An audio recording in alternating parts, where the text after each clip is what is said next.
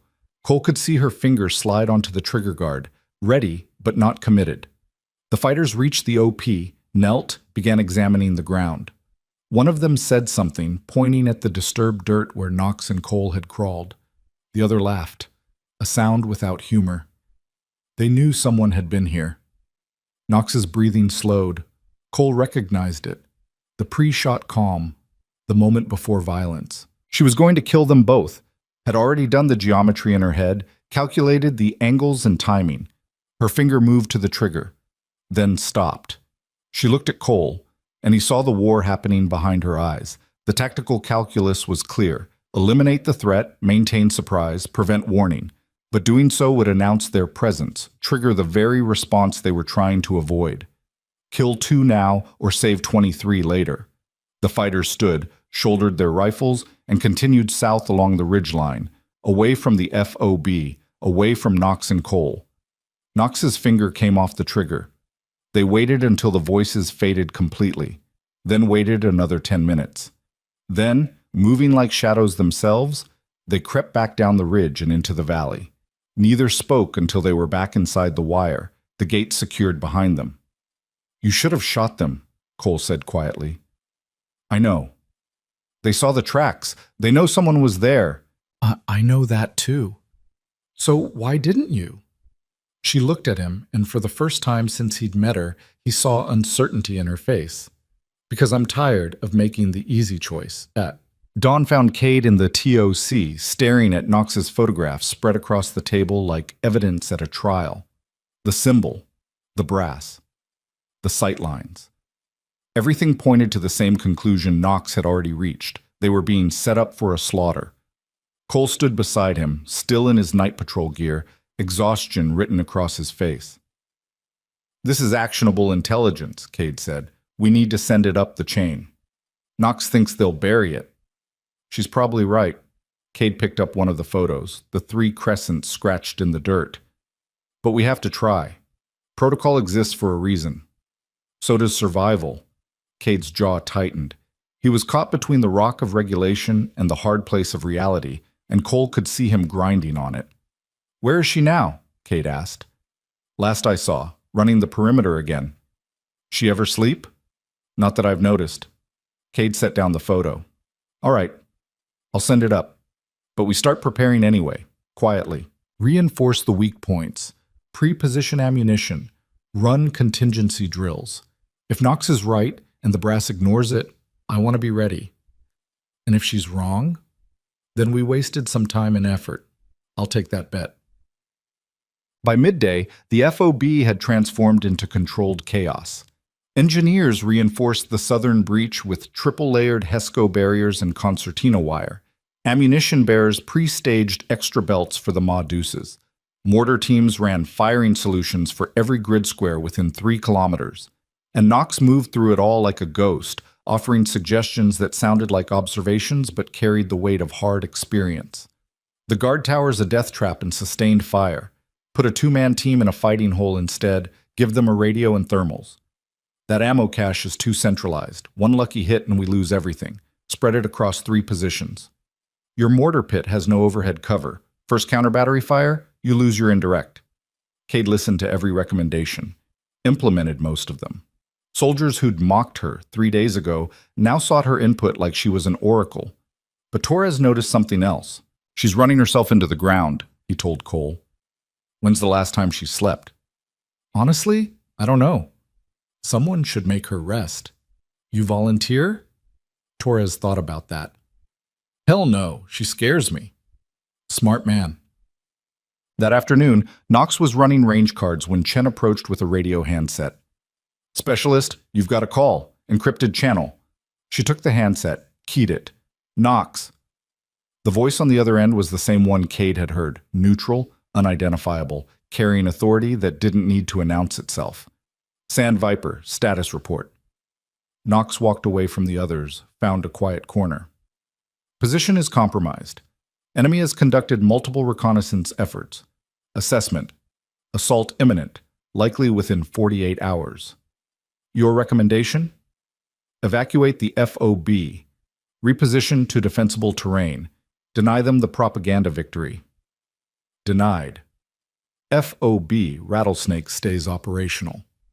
Knox felt something cold settle in her chest. Then you're sacrificing everyone here. We're using available assets to achieve strategic objectives. Your job is to ensure those objectives are met. My job is to keep people alive. Your job is whatever we tell you it is. The operation proceeds as planned. You have your orders. The line went dead. Knox stood there holding the handset, feeling the weight of inevitability pressing down like atmosphere. They'd known all along.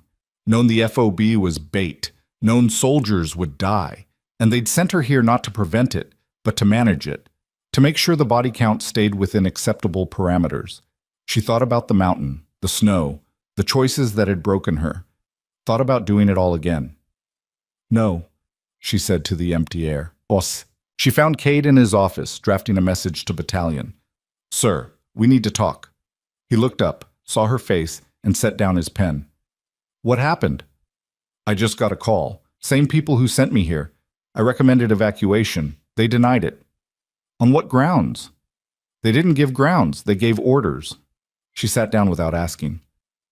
Sir, we're being used.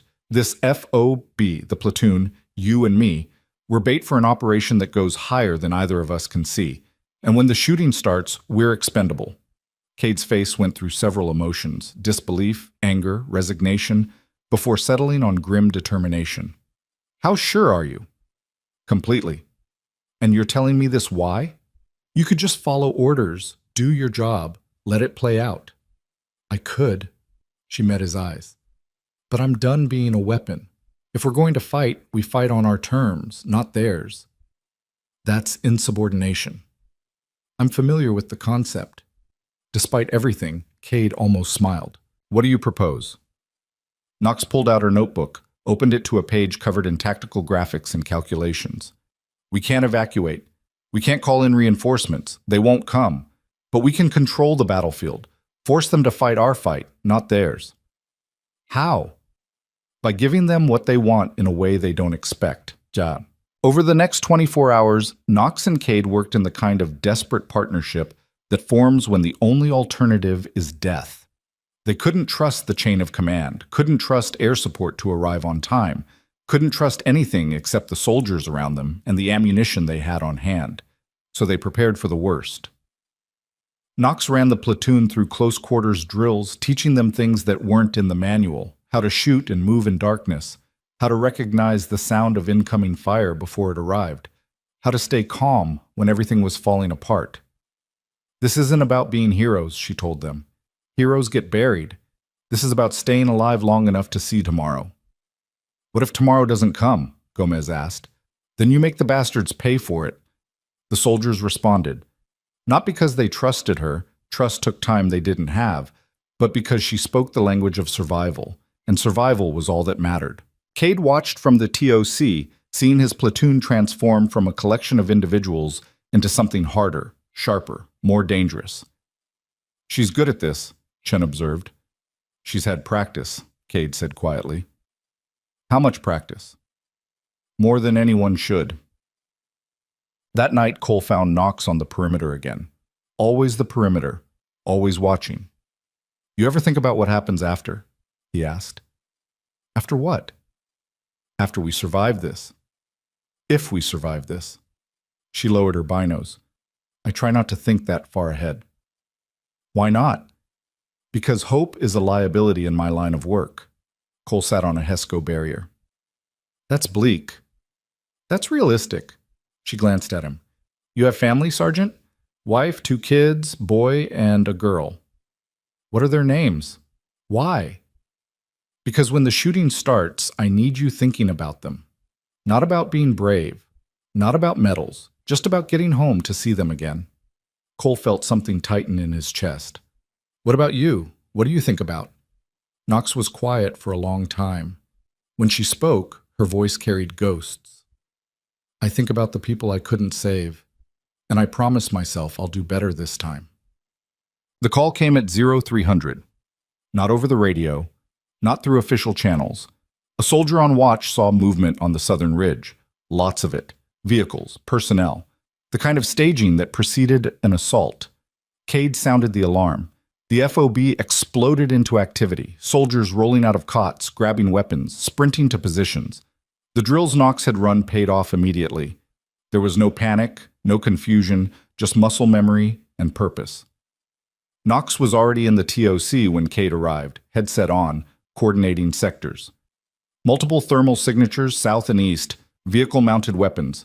Estimate 40-plus personnel. They're not hiding anymore. Time to contact? 30 minutes. Maybe less. Cade grabbed the radio to battalion. Rattlesnake TOC to Dragon 6. We have imminent contact. Request immediate air support and QRF. How copy? Static.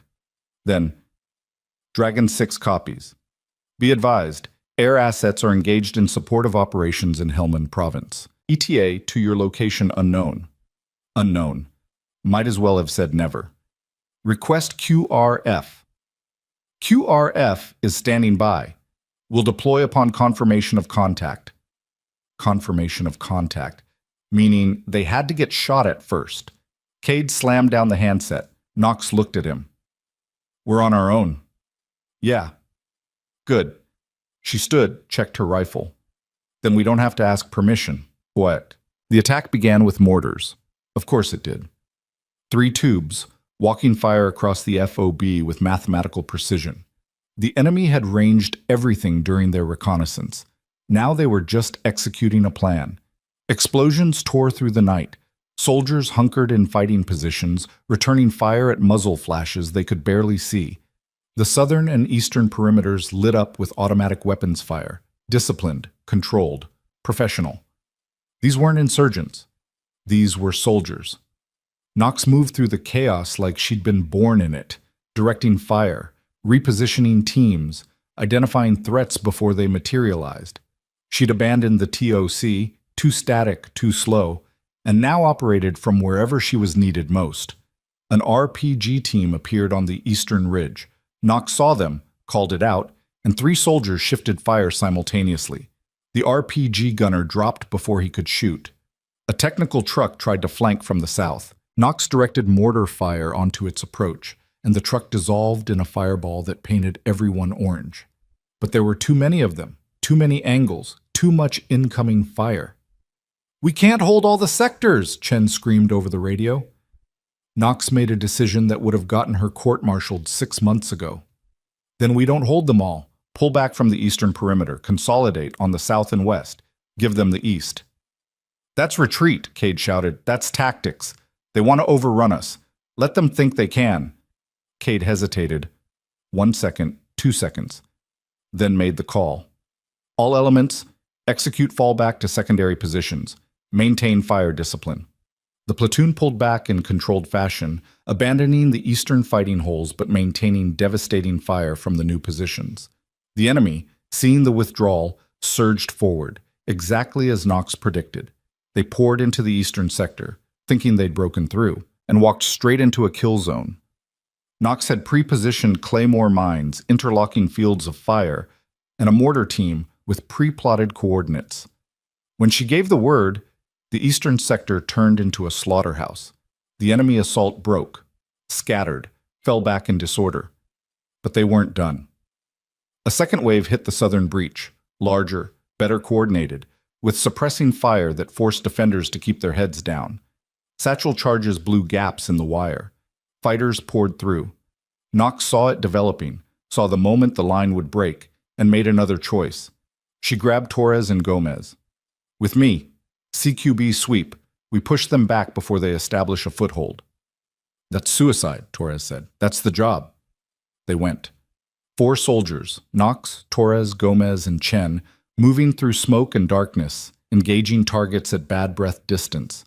Room-clearing tactics in open ground, the most dangerous kind of fighting. Knox led, rifle up, shooting anything that moved, and wasn't American. She moved like water, flowing from cover to cover, never stopping, never hesitating. Behind her, the others tried to keep up. A fighter rose from behind a Hesco. Knox shot him twice.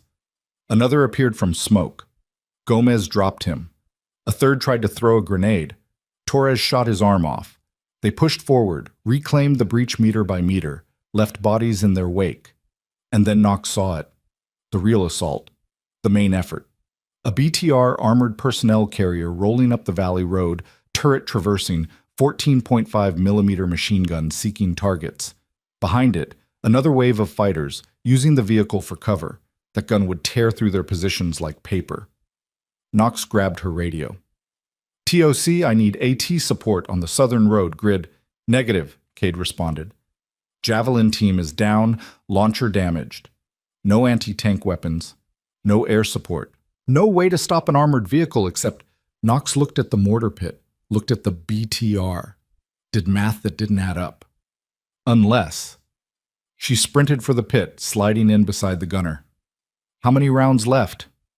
4 HE, 2 illumination. Load HE. Max charge. I'll call corrections. The gunner stared at her. You're going to direct fire a mortar at an armored vehicle. You got a better idea? He loaded the round. Knox climbed onto the Hesco, exposed herself to incoming fire, brought up her monocular. The BTR was 300 meters out and closing. She calculated windage, elevation, leading distance. Gun up, the gunner shouted. Fire! The mortar coughed. The round arced high, too high she'd overcalculated, and came down 50 meters beyond the BTR. Drop 50, fire for effect. Second round. This one landed 20 meters short, showering the BTR with shrapnel, but not stopping it. The turret swung toward her position. Up 30, right 10. Third round. Direct hit. The mortar shell struck the BTR's engine deck, and the vehicle erupted in flames. Secondary explosions cooked off ammunition, and the fighters using it for cover scattered. Knox dropped back into the pit, breathing hard, ears ringing. The gunner looked at her with something between awe and terror. Where the hell did you learn to shoot mortars like that? YouTube, she deadpanned. Despite everything, he laughed. Done. The assault broke. The enemy, having lost their armored support and taken devastating casualties, melted back into the darkness.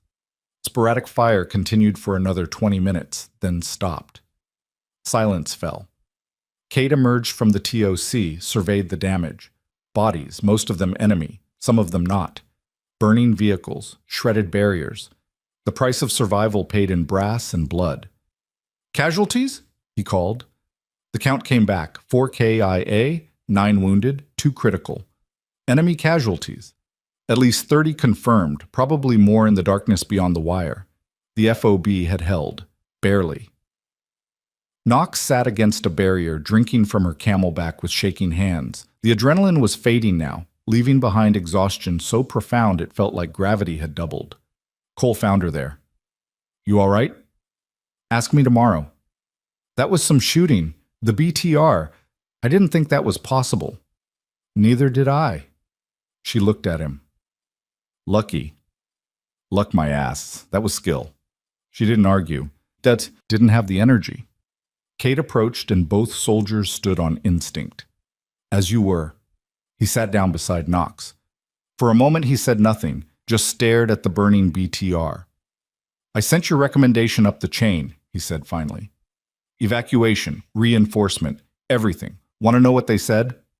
Knox didn't answer. They said good work, maintain position, continue mission, like we're lab rats in an experiment. He looked at her. You were right. We're bait. I know. And you stayed anyway. Where else would I go? Cade stood, looked down at her. When he spoke, his voice carried something new, not quite respect, but the beginning of it. That thing you did tonight, taking tactical control, making calls without authorization, that's the same thing that got you buried before, isn't it? Yes, sir. But it also saved lives. This time. That's all any of us can hope for. This time. He offered his hand. Thank you, Specialist. She shook it, surprised by the gesture. Get some rest, Cade said. This isn't over. They'll be back. He walked away, leaving Knox and Cole in the smoking aftermath. How long? Cole asked. Until they hit us again? Knox stared at the horizon where dawn was just beginning to threaten. 48 hours, maybe less. They'll reinforce, adapt, come back harder. Can we hold? She thought about the mountain, the snow, the impossible choices. Thought about doing it right this time. We're going to have to. Dawn broke over FOB Rattlesnake like a forensic photographer's flash, harsh, clinical, exposing everything. Smoke drifted from burned-out vehicles. Blood had soaked into the sand, turning it the color of rust. The eastern perimeter looked like someone had taken a giant rake to it, leaving furrows of destruction and empty brass casings that glinted in the early light. Knox hadn't slept. Couldn't sleep. Every time she closed her eyes, she saw the BTR's turret swinging toward her, felt the breath of the 14.5mm rounds passing overhead, heard the screams of soldiers who hadn't been fast enough, or lucky enough, or both. She sat in the TOC now, surrounded by maps and radio equipment, and the smell of stale coffee, plotting fields of fire and kill zones with the mechanical precision of someone who'd done this before. Too many times before. Cade entered carrying 2 cups of something that vaguely resembled coffee. He set one in front of her. You look like hell, he said. Feel worse. When's the last time you slept? What day is it? He sat across from her, studying the maps she'd marked up. Red circles for enemy staging areas. Blue squares for defensive positions. Black X's where soldiers had died. The geometry of violence, rendered in grease pencil and hope. Battalion finally sent a response, Cade said. Want to hear it? Knox didn't look up from her work. Let me guess. Well done. Maintain position. Air support still unavailable. Close. Well done. Maintain position. Reinforcements inbound in 72 hours. That made her look up. 72 hours. 3 days. If we can hold that long, they'll rotate us out. Bring in a full company. 3 days. Knox laughed, a sound without humor. They've got a twisted sense of optimism. Can we do it? She looked at the maps, the casualty reports, the ammunition count that was starting to look dangerously low.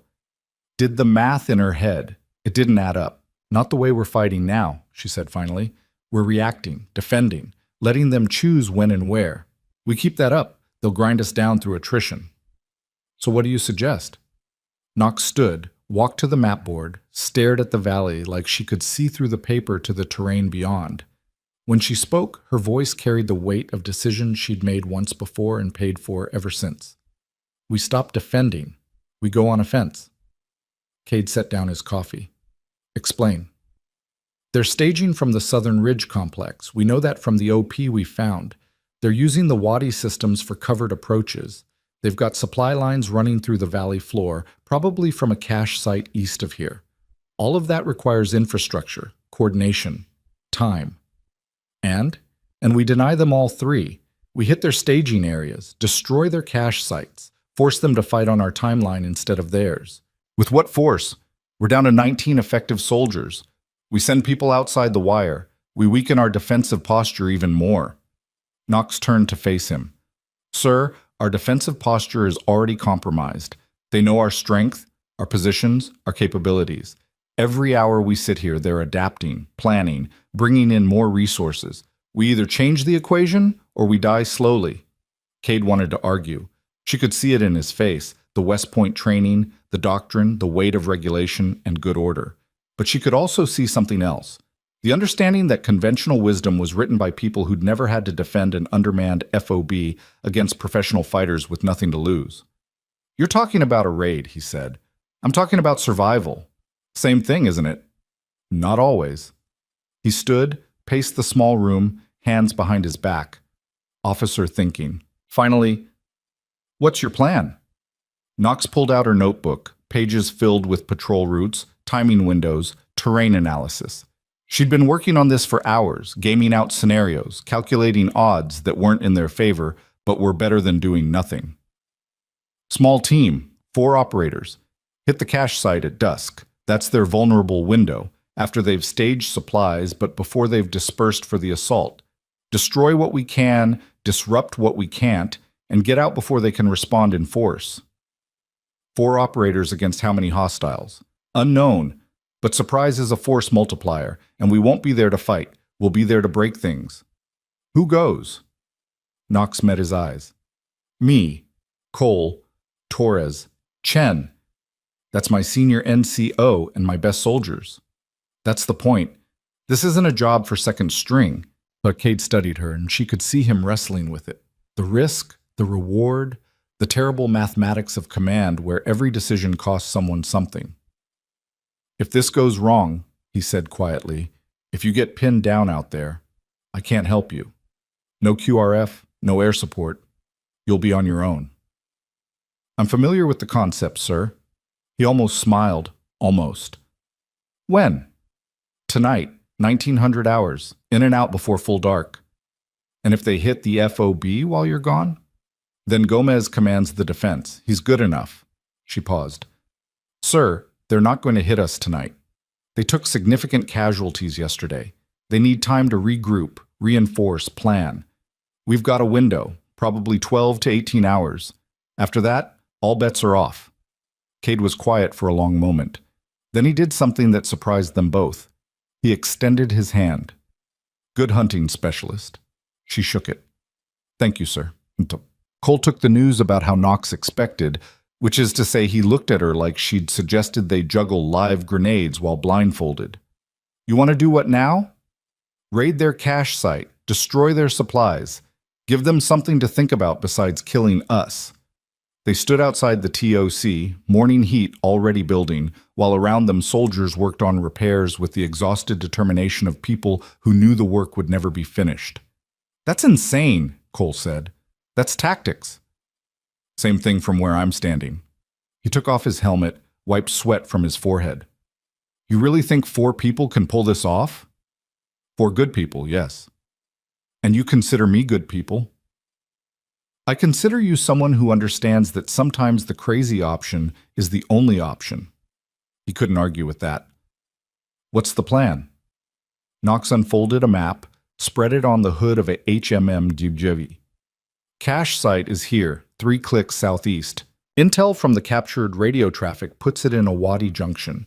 Good cover from air, multiple egress routes, accessible by vehicle. We approach from the west, use this ridge for concealment, get eyes on the site before committing. And if it's heavily guarded, then we abort and come home. But you don't think it will be? I think they're arrogant. They hit us hard, we barely survived, so they assume we're locked down and defensive.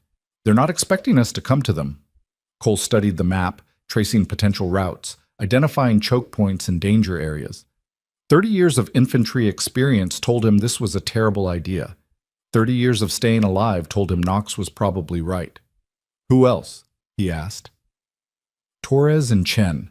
Both solid, both can shoot, both can keep their heads when things get stupid. You mean stupider than raiding an enemy cache site with 4 people? Exactly. Despite himself, Cole grinned. When do we leave?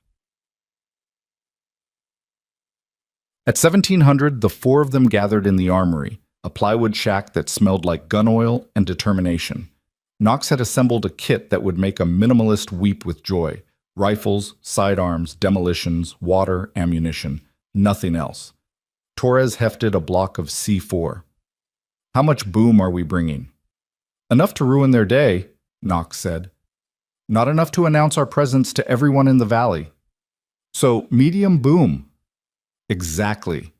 Chen checked his rifle for the 3rd time, nervous energy that needed an outlet.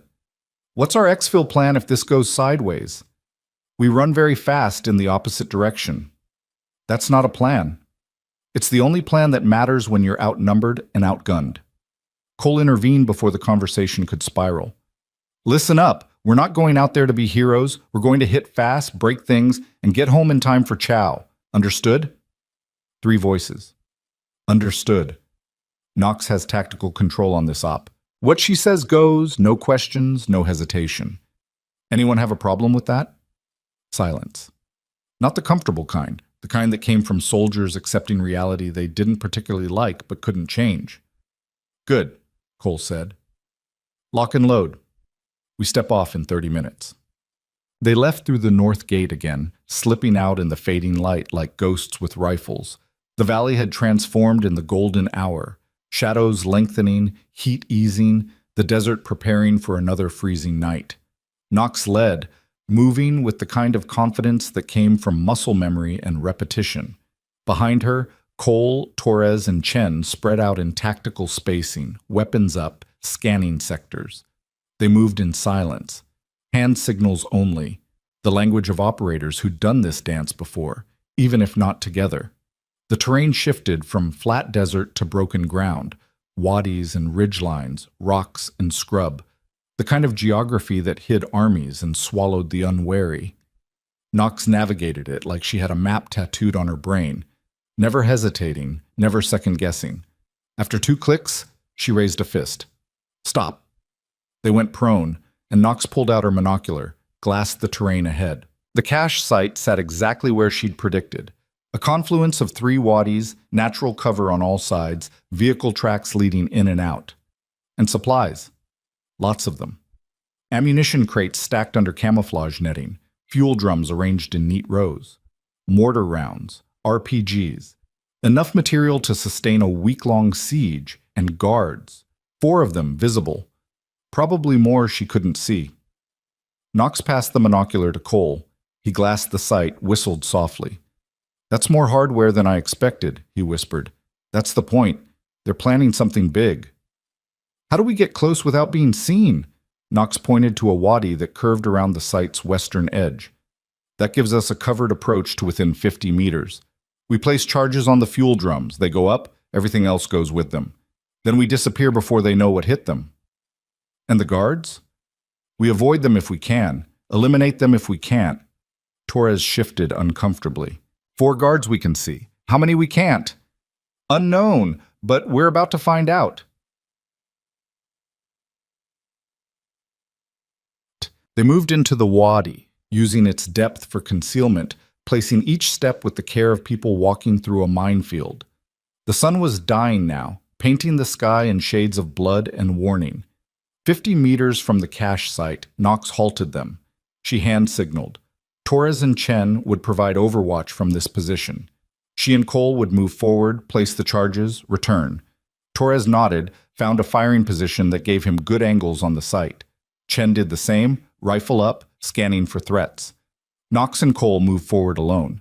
The last 50 meters took 10 minutes, crawling, freezing when guards looked their way, breathing shallow, hearts hammering. The kind of movement that turned seconds into hours and made you question every life choice that led to this moment. They reached the fuel drums. Knox pulled out blocks of C4, began placing them while Cole covered, rifle tracking guards, finger on the trigger. One guard walked toward them, close enough that Knox could hear him humming. She froze, hand on her sidearm, calculating distances and angles. If he saw them, she'd have to kill him quietly, which would alert the others, which would trigger the very firefight they were trying to avoid. The guard stopped 3 meters away, lit a cigarette, stood there smoking, completely unaware that death sat in the shadows 6 feet from him. Knox's hand stayed on her pistol. Cole's finger tightened on his trigger. The guard finished his cigarette, flicked the butt into the sand, walked away. Knox let out a breath she didn't know she'd been holding. She finished placing charges, 4 blocks total, enough to turn the fuel dump into a mushroom cloud. Then she set the timer, 5 minutes. Enough time to get clear. Not enough time for second thoughts. She tapped Cole's shoulder. Time to go. They crawled backward, retracing their path, every nerve screaming that they were about to be discovered, every second stretching like taffy. 4 minutes. They reached the wadi where Torres and Chen waited. 3 minutes. Move, Knox whispered, fast and quiet. They moved, pushing speed and stealth to their limits, putting distance between themselves and the cache site. 2 minutes. A shout behind them. Someone had found the charges. Run, Knox hissed. They ran, stealth abandoned, survival instinct taking over. Behind them, more shouting, the sound of guards mobilizing, weapons being charged. 1 minute. They crested a ridgeline, dropped behind it, pressed flat. The charges detonated. The explosion wasn't loud. It was a physical presence, a wave of pressure and heat that washed over them even at 200 meters. The fuel drums went up in a fireball that turned night into day, and then the sympathetic detonation started. Ammunition cooking off, mortar rounds exploding, RPGs launching in random directions. The cache site became a vision of hell, flames reaching toward the stars, secondary explosions rippling outward, screams of men caught too close. "Move now," Knox ordered. "They're going to be looking for us." They moved, using the chaos as cover, sprinting through terrain that had seemed impossible to navigate slowly. Behind them, the fire painted everything in orange and shadow. Gunfire erupted. Not aimed at them, just panic fire, guards shooting at ghosts in darkness. A round snapped past Cole's head, close enough to part his hair. They dove into a wadi, rolled, came up running. More gunfire. This time deliberate, calculated. Someone had spotted them. "Contact rear!" Chen yelled. Knox glanced back, saw muzzle flashes, figures moving in pursuit. At least 6 of them, maybe more. "Suppressing fire!" she ordered. Torres and Chen stopped, went prone, laid down controlled bursts that forced the pursuers to cover. Knox and Cole kept moving, found a position, turned, provided cover while the other 2 displaced. Leapfrog withdrawal. The most dangerous kind of retreat because it required discipline and trust, and the absolute certainty that the people covering you wouldn't abandon you. They bounded back toward the FOB, 2 moving while 2 fired, a deadly dance choreographed by necessity. An RPG streaked past, detonated against a rock formation. Shrapnel sang through the air. "They're trying to pin us," Cole shouted. "Don't let them." Knox returned fire, dropped 1 pursuer, then another. Beside her, Torres worked his rifle like a precision instrument, each shot deliberate, each one finding its mark. The pursuers hesitated, fell back, regrouped. Knox used the moment. "Move! All of us! Don't stop!" They ran, lungs burning, legs screaming, the FOB a beacon of light and safety still 2 clicks away. Behind them, the cache site continued to burn, and the sound of secondary explosions rolled across the valley like distant thunder.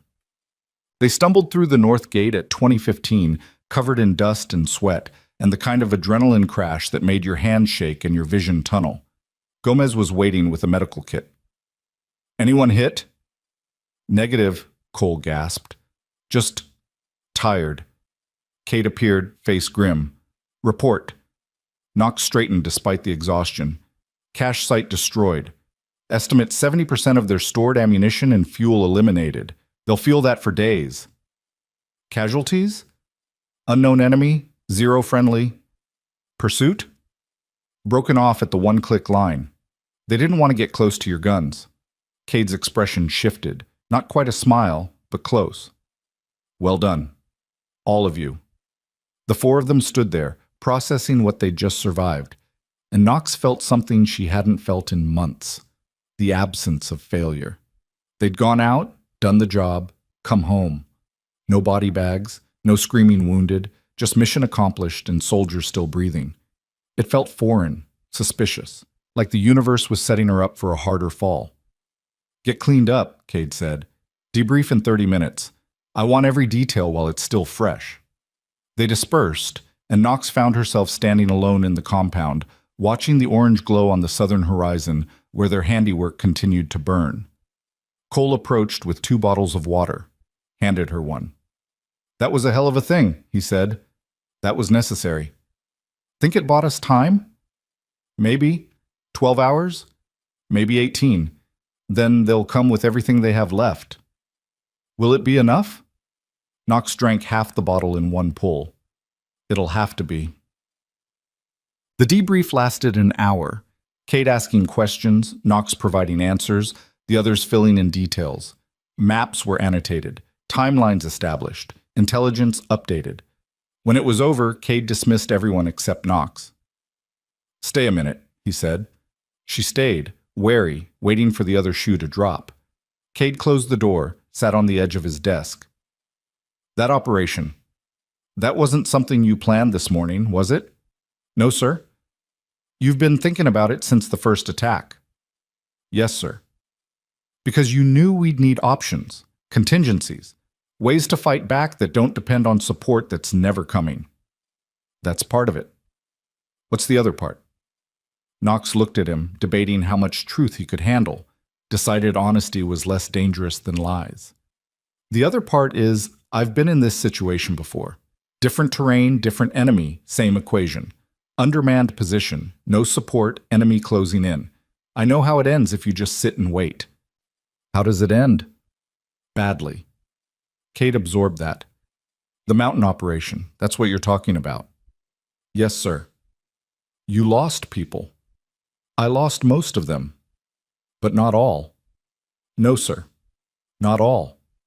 He studied her, really studied her, looking past the rank and the file and the regulation to see the person underneath. What he found there seemed to surprise him. You're not doing this for redemption, are you? He said quietly. Sir? This whole thing, volunteering to come here, running operations, putting yourself in harm's way. You're not trying to make up for what happened before. Knox thought about that, about the snow and the screaming and the choices that had broken something inside her that still hadn't healed. No, sir, she said finally. I'm trying to make sure it doesn't happen again. That's not your responsibility. With respect, sir, yes it is, because I know how to stop it, and knowing how but choosing not to makes me complicit. Cade nodded slowly, like she'd confirmed something he'd suspected. When this is over, assuming we survive, you're going to have to answer for the choices you've made, taking tactical control, running unsanctioned operations, breaking chain of command. I know. They might bury you again, deeper this time. I know that too. And you're okay with that? Knox met his eyes. Sir, I stopped being okay the day I put on this uniform. But being okay isn't the job. Keeping people alive is. For a long moment, neither spoke.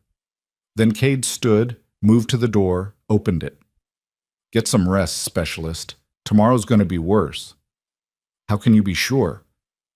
Because you were right. We've got maybe 12 hours before they hit us with everything they have left. And this time, they're not going to make the mistake of underestimating us. Boss. Knox tried to sleep, managed 3 hours in fitful increments, plagued by dreams of fire and snow and the faces of people she'd failed to save. She woke at 0400 to the sound of her own heartbeat and the certainty that today was the day everything fell apart or came together. She dressed, checked her rifle, and went to the perimeter. The desert before dawn was a study in absence. No light, no warmth, no comfort. Just cold and dark and waiting. Torres found her there, standing watch over nothing. Can't sleep either? He asked. Sleeping's overrated. That's what insomniacs tell themselves. She almost smiled. What are you doing up? Same as you, waiting for the other shoe to drop. He leaned against the barrier beside her. You really think they're coming today? I know they are. How? Because if I were them, I'd come today. We're tired. We're low on ammunition. We just poked them in the eye. Pride demands a response, and these guys, they're professional enough to let pride and tactics align. Torres was quiet for a moment, then, You know, when you first showed up, I thought you were just another pogey bait signal girl who'd somehow gotten lost and ended up here by mistake. I know. I was an idiot. You were uninformed. Different thing. Is it, though? He looked at her. What are you really? Not the cover story, not the official line. Who is Mara Knox when the uniform comes off?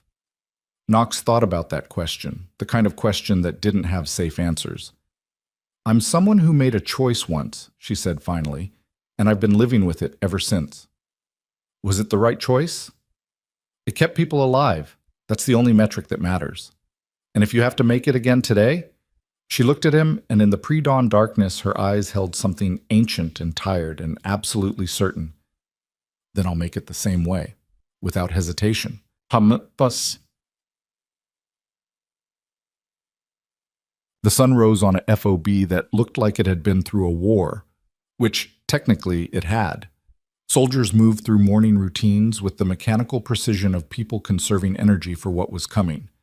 Cade called a formation at 0700. 23 soldiers, down from the original 32, stood in ragged lines while he addressed them. "I'm not going to lie to you," he said, voice carrying across the compound. "Today's going to be bad. Intelligence indicates a major assault is imminent. Estimate 40-plus hostiles, possibly more. They're going to hit us hard, and they're going to hit us smart." He paused. Let that sink in. "Battalion says reinforcements are inbound in 60 hours. That might as well be 60 years. We're on our own. No air support, no QRF, just us and what we can carry." Silence. The weight of mathematics pressing down. "But here's what they don't know," Cade continued. "They don't know we've been preparing. They don't know we've bloodied them twice already. And they sure as hell don't know about Specialist Knox and what she's capable of." Every eye turned to Knox. She wanted to disappear. "So here's the plan," Cade said. "We fight, we hold, we make them pay for every meter. And when the sun sets tonight, we're still going to be standing here. Questions?" No one spoke. "Then get to your positions. And remember, you're infantry. This is what we do." The formation broke. Soldiers moved to their assigned sectors, checking weapons, pre-positioning ammunition, making peace with mortality. Cole found Knox by the TOC. "Big speech. Big day. You ready for this?" She checked her rifle magazine, seated it with a solid click. "Ready as I'll ever be." "That's not an answer." "It's the only answer I've got." The attack came at 1100, and it came with mathematics. Mortars first, 3 tubes firing in sequence, walking rounds across the FOB with the precision of people who'd practiced. The barrage lasted 7 minutes, long enough to suppress defenders, short enough to conserve ammunition. Then the assault. They hit from 3 sides simultaneously, north, south, east, a coordinated push that required communication and training, and the kind of tactical sophistication that spoke to professional leadership. Knox stood in the TOC with Cade, watching the battle develop through radio reports and the scope of violence visible through the window. "North sector taking heavy fire. Multiple dismounts with RPG support. South perimeter engaged, vehicle-mounted weapons. East side holding, but ammunition's running low." Cade grabbed the radio. "All positions, maintain fire discipline. Don't waste rounds on suppression. Make every shot count." Knox studied the tactical display. Colored pins representing friendly and enemy positions, arrows showing axes of advance. She saw the pattern immediately. "They're fixing us in place," she said. "The 3-sided assault isn't meant to penetrate. It's meant to pin us while they maneuver the real killing blow." "From where?" Knox moved to the window, glassed the western perimeter, the one sector that wasn't under heavy assault. And there, in the distance, she saw it. Dust plume. Multiple vehicles. Moving fast. "West, they're going to punch through our weakest sector with mechanized infantry." Cade's face went white. "We don't have anti-armor on that side." "Then we need to move it, now. If we shift forces, we weaken the other sectors. If we don't, they roll right through us." Cade made the decision in 3 seconds.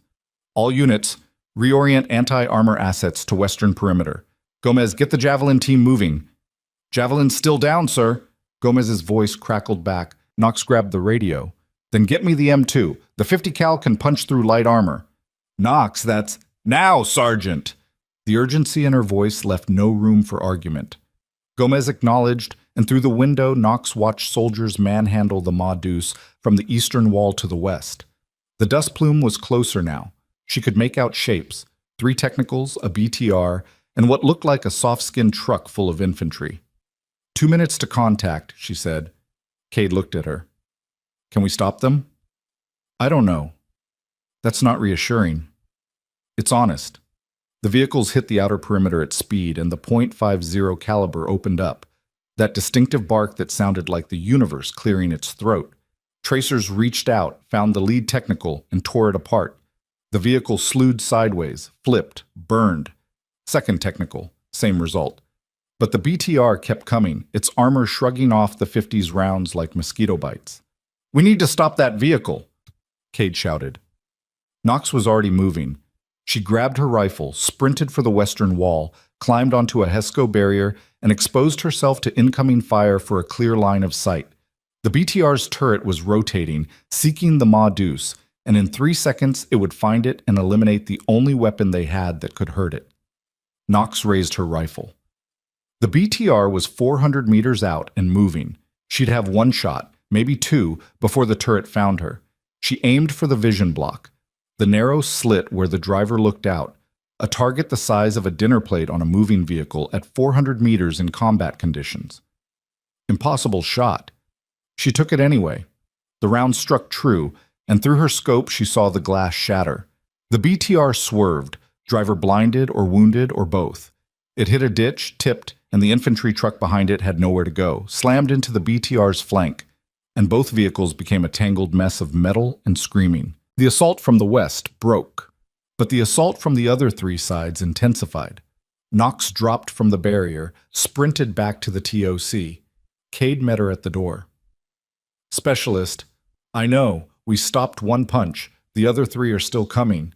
A massive explosion rocked the southern perimeter, satchel charge against the barrier. Through the smoke, figures poured in. Breach! Southside breach! Someone screamed. Knox grabbed her rifle. I've got it. Knox, I've got it! She ran toward the breach, and behind her she heard Cade on the radio. All elements, Sand Viper is engaging South Breach. Provide supporting fire. Sand Viper. The call sign she'd tried to bury. The identity she'd tried to kill. It was back. She reached the breach as the first fighters came through. There were too many of them, 8, 10, a dozen, and they were moving with purpose and training. Knox didn't hesitate. She dropped the first fighter with a headshot, the second with 2 to the chest. Transition to the third, fourth, fifth, her rifle an extension of will, each trigger pull a decision rendered in brass and lead. But there were too many. A fighter got through her fire, raised his AK. Knox transitioned to her sidearm, shot him twice, but his finger was already on the trigger. The burst went wide. Chen had appeared from nowhere, put 3 rounds into the fighter before he could correct his aim. I've got your flank, Chen yelled. Torres appeared on the other side. And I've got your 6. The 3 of them formed a firing line at the breach, and what had been a penetration became a kill zone. Fighters tried to push through, died trying, tried to retreat, died anyway. The breach held, but ammunition was running low. I'm down to my last mag, Torres shouted. Same, Chen confirmed. Knox checked her own load. 3 magazines left, maybe 90 rounds total. Not enough. Not nearly enough. Another wave hit the breach, larger, better coordinated. Knox shot until her rifle ran dry. Reloaded, shot again. Beside her, Torres went down. Not hit, just tripped on debris. A fighter saw it, swung his weapon to capitalize. Knox shot the fighter before he could fire, then shot 2 more who tried to follow up. Torres scrambled to his feet. Thanks. Thank me later. The assault intensified. More explosions, more breaches. The FOB's perimeter was collapsing, defense dissolving into chaos, and Knox could see the moment approaching. The moment when discipline broke and survival instinct took over and soldiers stopped being a unit and became individuals desperately trying not to die. She'd seen it before. In the mountains. In the snow. Saw how it ended. Fall back, someone was yelling. Fall back to the TOC. Soldiers began retreating, not routed, not panicked, but pulling back under fire, giving ground because holding it cost more than it was worth. Knox grabbed her radio. All units, controlled withdrawal to secondary positions. Maintain fire and movement. Knox, who authorized? Cade's voice. I did. We can't hold the perimeter. Fall back to the TOC. Establish a final defensive line. Silence on the radio. The second where Cade made the choice. Trust her or overrule her. All units, you heard her? Fall back. Rally point TOC. The withdrawal was ugly but functional. Soldiers bounded back while others covered, the dance Knox had taught them, muscle memory overriding fear. They consolidated at the TOC, 19 soldiers now, down from 23, in a defensive circle around the command post. The enemy owned the perimeter, but they didn't own the center. Not yet. Cade appeared beside Knox, face blackened with soot. This is as far as we go. We hold here or we die here. Then we hold. The enemy assault paused, regrouping, reloading, preparing for the final push. Knox used the moment to redistribute ammunition. Every soldier got what was left, divided evenly, 40 rounds each, maybe 50. When the last attack came, they'd have 5 minutes of fighting before the guns ran dry. 5 minutes to live or die. Cole appeared at her shoulder.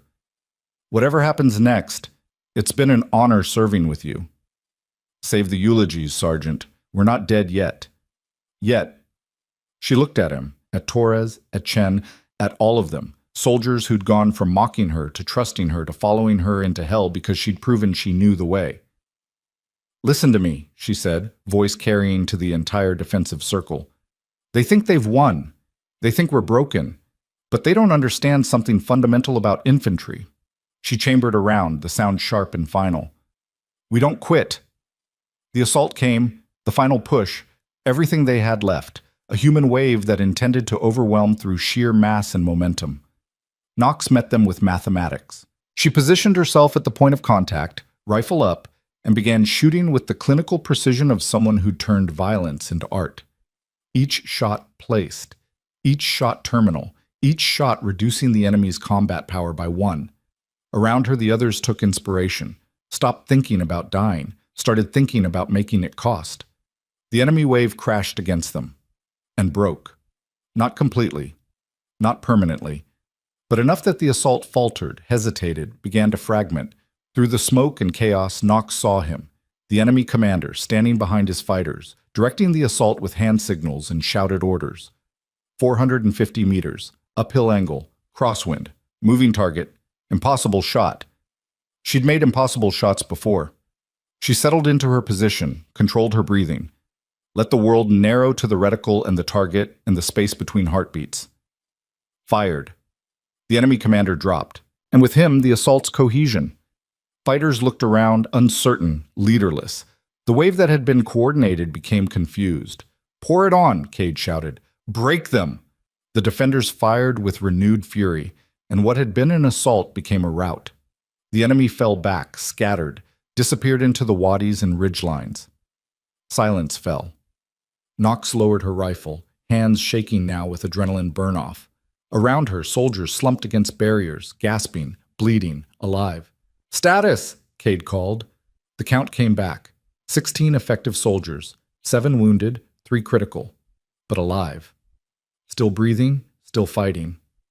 Knox sat down hard, rifle across her lap, and stared at nothing. They'd held. Barely. And in 48 hours, when the enemy regrouped and reinforced and came back harder, they'd have to do it all over again. She wasn't sure they could. Wasn't sure she could. Cole sat beside her, his own hand shaking. That shot. The commander. I've never seen anything like it. Luck. Bullshit. That was skill. She didn't argue. Didn't have the energy. Cade approached, knelt in front of her. When he spoke, his voice carried something new, not just respect, but understanding. Specialist Knox, he said formally. Sir? I'm giving you tactical command of this FOB's defense. Knox looked at him, shocked. Sir, I can't. You already have. The platoon follows you. They trust you. And frankly, you're better at this than I am. He stood, offered his hand. I'm asking you to keep us alive. Can you do that?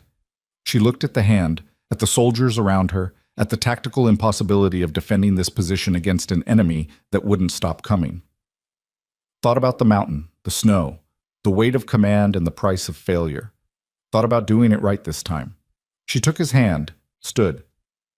Yes, sir, she said. I can do that. And in that moment, something shifted. The trainee became the commander. The weapon became the wielder. Sandviper was active.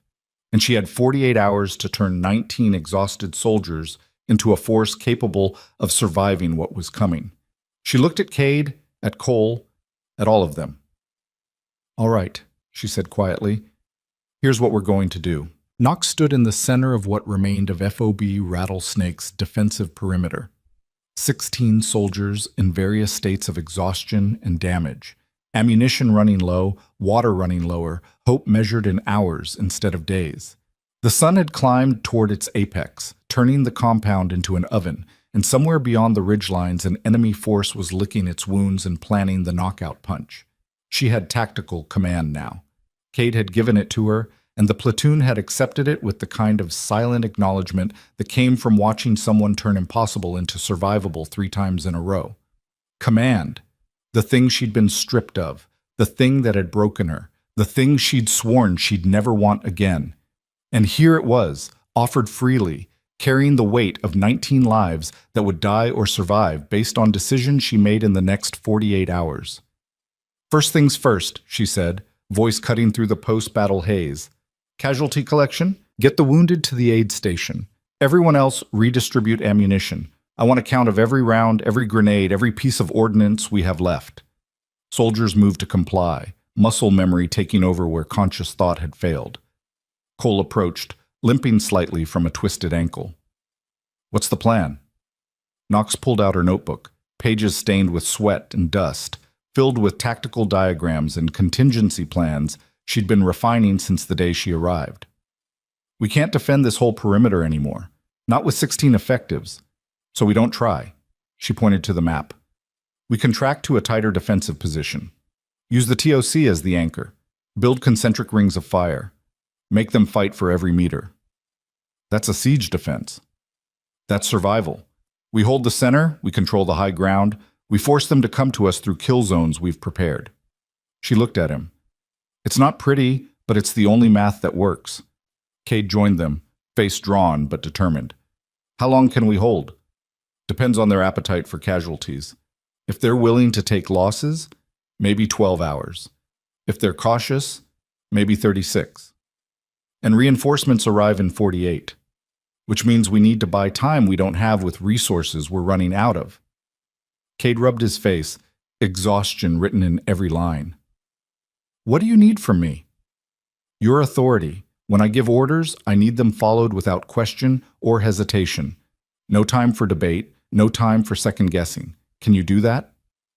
He met her eyes, and something passed between them. The understanding that this was the moment where doctrine died and pragmatism lived, where the rules written in safety dissolved in the face of necessity. You have it, he said. Whatever you need. Well, Knox spent the next 3 hours transforming the FOB's center into a fortress. She positioned the Ma Deuce to cover the western approach, the most likely avenue for another mechanized assault. Placed the remaining 2 M240S to create interlocking fields of fire on the south and east. Pre-positioned ammunition at each fighting position so soldiers wouldn't have to expose themselves to resupply.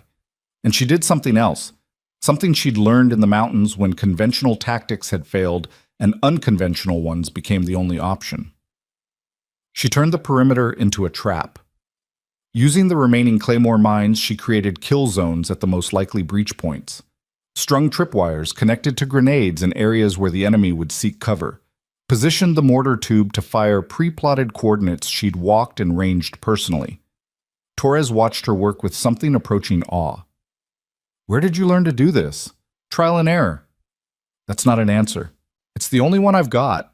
He didn't push, just helped string wire and position mines, trusting that she knew what she was doing because the alternative was admitting they were all going to die anyway. By 1400, the transformed defensive position was as ready as it would ever be.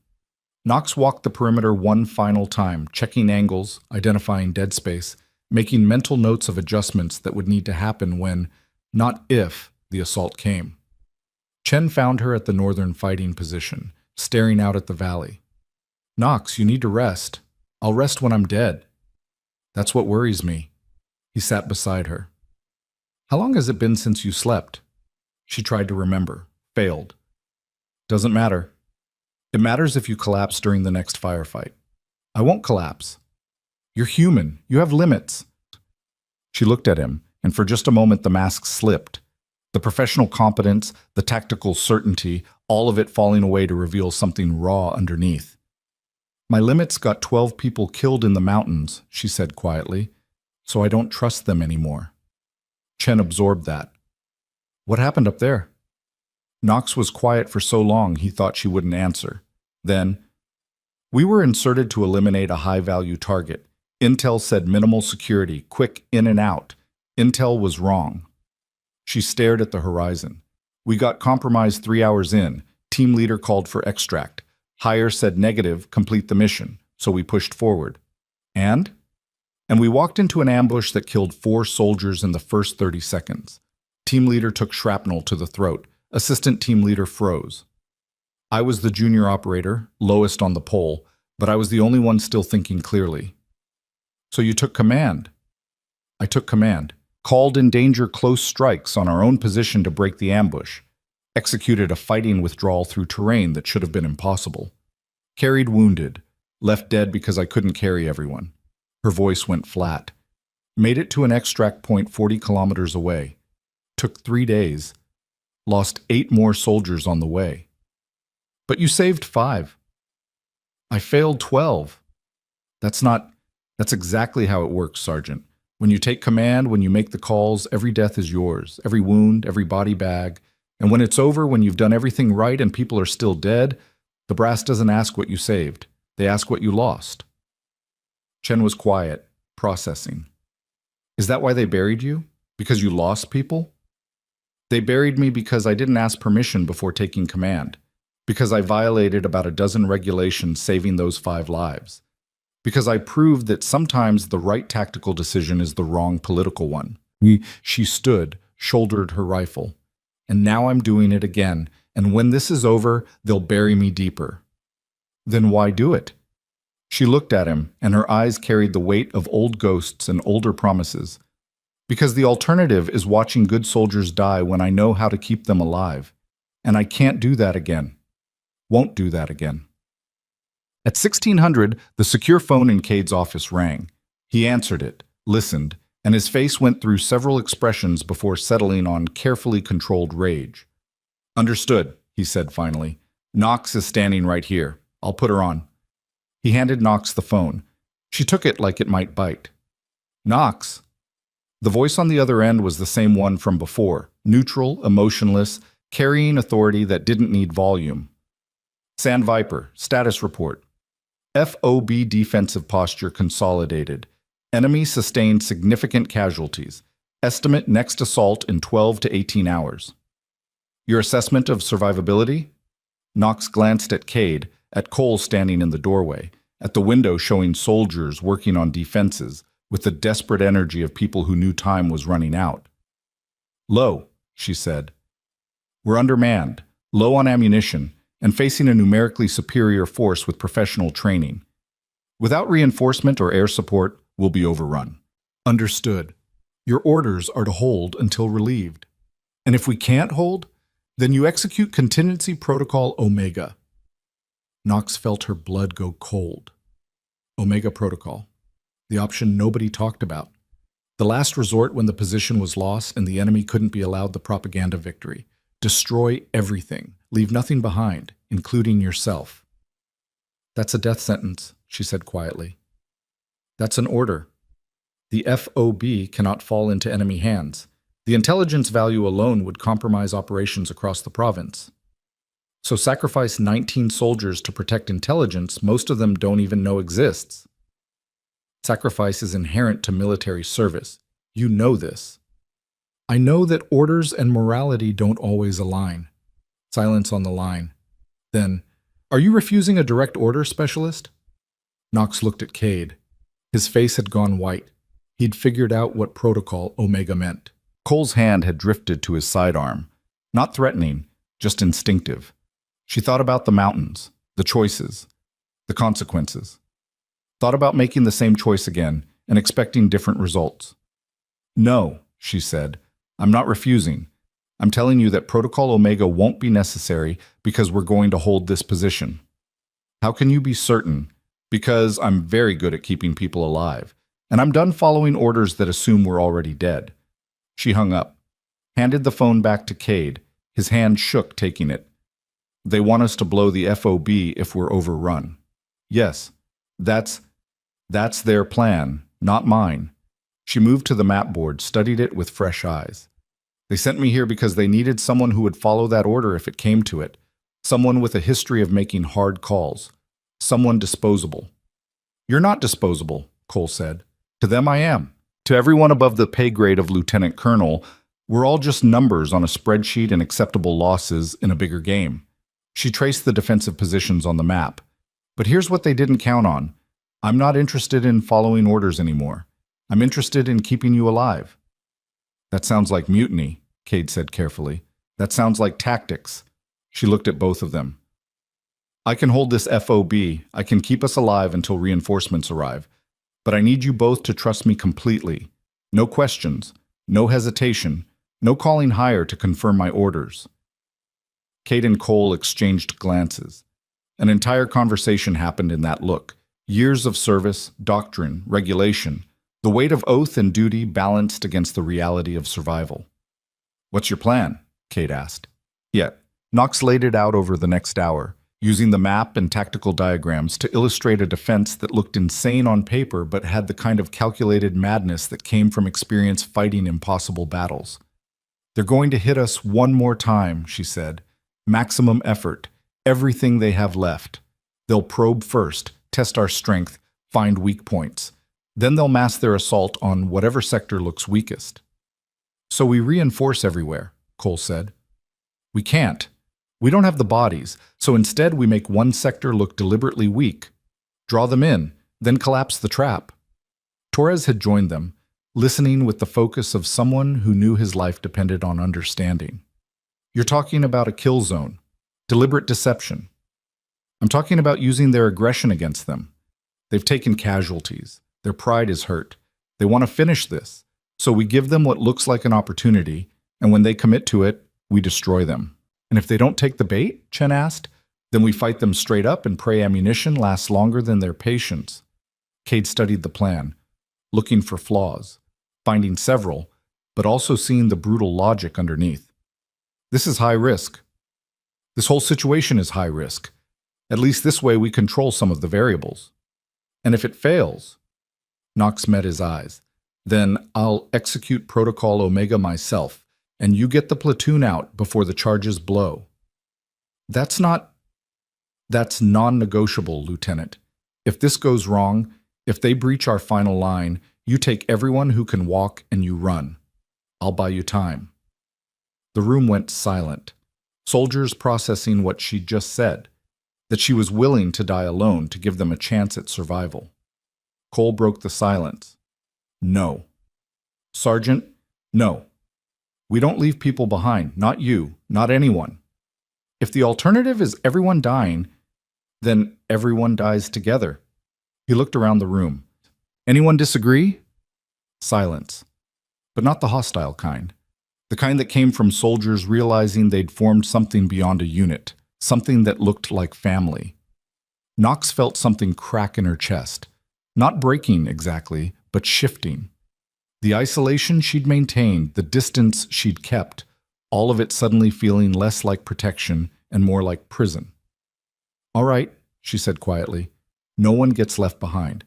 But that means everyone follows the plan exactly. No heroics, no improvisation.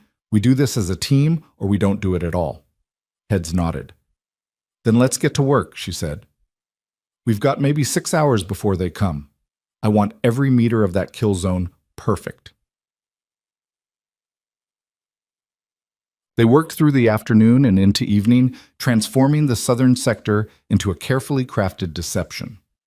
Knox positioned soldiers to make it look undermanned, 2 fighters where there should be 4, gaps in the wire that appeared accidental, fighting positions that looked hastily abandoned, but underneath the appearance of weakness lay teeth.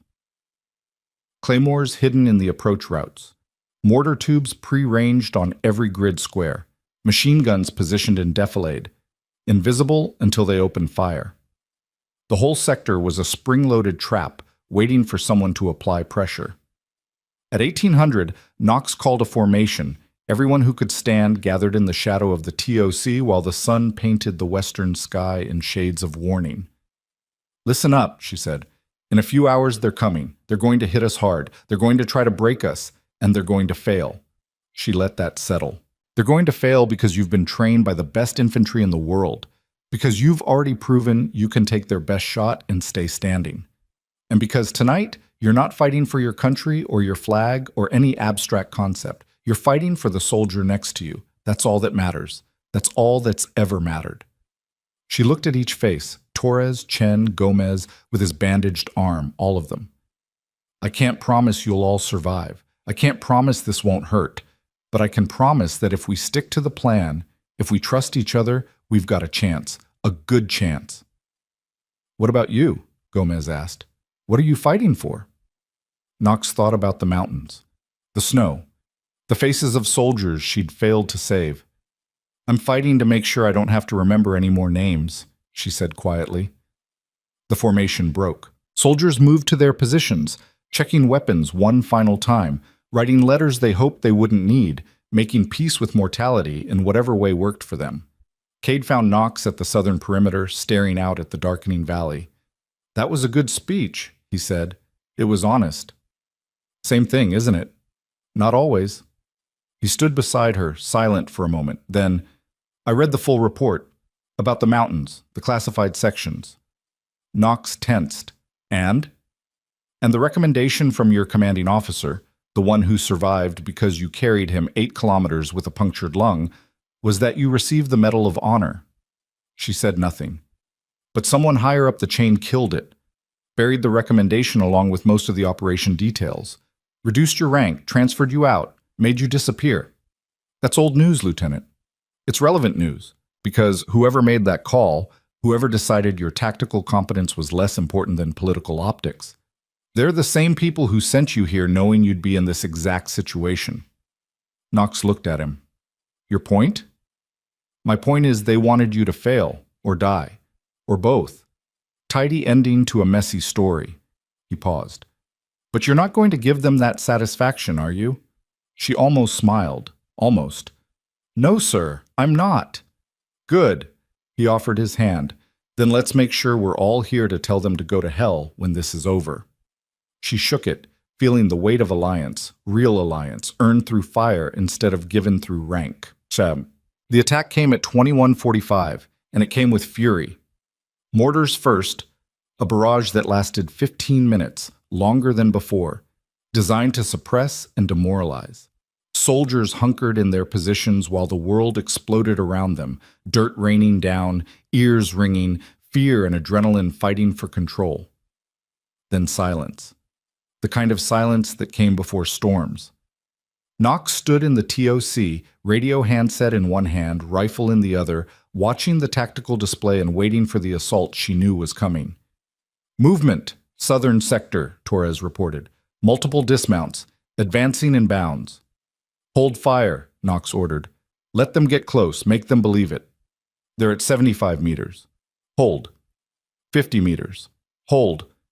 She could hear the tension in her own voice, feel it in the radio silence. Every instinct screamed to engage, to shoot, to not let the enemy get close. But the plan required patience, required trust. 25 meters. Knox, they're almost on top of us. Spring it, the southern sector erupted. Claymores detonated in sequence, shredding the lead elements. Machine guns opened up from concealed positions, catching the second wave in crossfire. Mortars began falling on pre-plotted coordinates, boxing in the assault force with high explosive. The kill zone became a slaughterhouse. But the enemy didn't break, didn't retreat. They pushed through the fire, taking casualties that would have stopped a lesser force, driven by something beyond tactics, pride maybe, or the understanding that retreat meant defeat meant failure. They hit the wire, blew it with charges, pushed through. They're in the perimeter, Chen screamed. Second line, engage, Knox ordered. The inner defensive ring opened fire. Soldiers who'd been holding position while their brothers drew the enemy in, now shooting with the kind of calculated fury that came from watching friends die. Knox grabbed her rifle, moved to the fighting position, and began working. She didn't think, didn't hesitate, just shot. One target after another, muscle memory and training fused into something beyond conscious thought. Each trigger pull a decision. Each round a solution to a problem currently trying to kill her. Beside her, Cole matched her rhythm. Then Torres. Then Chen. The defensive line held. Bent, but didn't break. But there were still too many of them. A technical truck crashed through the northern wire. Unexpected. Unplanned. The kind of tactical adaptation that turned plans into suggestions. Its mounted gun began tearing through fighting positions, forcing soldiers to cover, suppressing return fire. Knox saw it, calculated the angles, made a decision.